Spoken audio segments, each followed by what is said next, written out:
Welcome to the Week in Review, the show that brings you up to date on the week that was. Here are the top stories. Nitish Kumar sweeps back to power in Bihar. CBI cracks open a bribes-for-loans scam. And the Navi Mumbai airport is cleared for takeoff. We begin with Bihar, which made history this week with Nitish Kumar's coalition returning to power in a landslide victory. Counting took place Wednesday after an arduous six-phase assembly election that started back in October. Kumar's JDU coalition won an overwhelming 206 seats. The biggest winner was the JDU's partner, the BJP, which bagged 91 of those seats. The opposition alliance of the RJD and LJP got a meagre total of 25, and the Congress was practically ceased to exist in Bihar with a grand total of 4 seats. Nitish Kumar, the man at the centre of it all, has spent his first term trying to make Bihar safer and improve its infrastructure.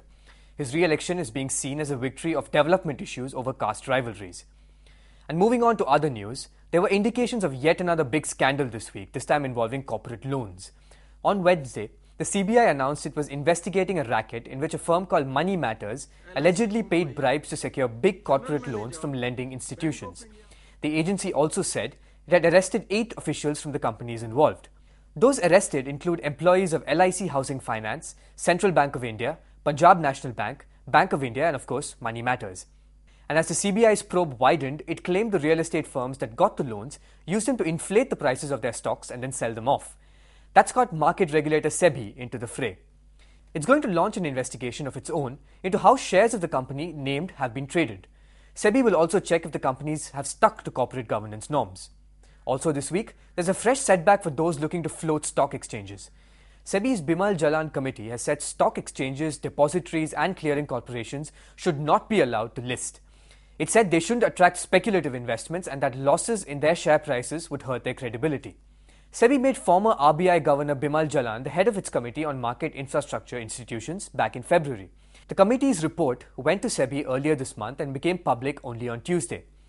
And the proposed Navi Mumbai airport project will finally take off.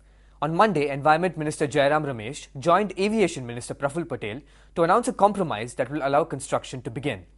As part of the deal, 1 coastal river will be diverted instead of 2, and developers will plant 678 acres of mangroves in place of the 98 acres that will be cut down. Monday's compromise put an end to a 3-year-long deadlock between the Civil Aviation and Environment Ministries. The Navi Mumbai airport is considered crucial because the city's existing airport is expected to reach the limits of its capacity by 2013. And the Environment Ministry just might be ready for another compromise. Jairam Ramesh has indicated he's talking to the Coal Ministry and the Orissa government about a way to supply coal to a proposed power plant. The plant in question is a so-called ultra-mega power project with a capacity of 4,000 megawatts.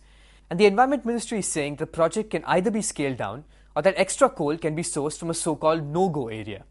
Back in June of last year, the Environment and Coal Ministries marked out go and no-go areas across the country where coal mining would either be allowed or prohibited.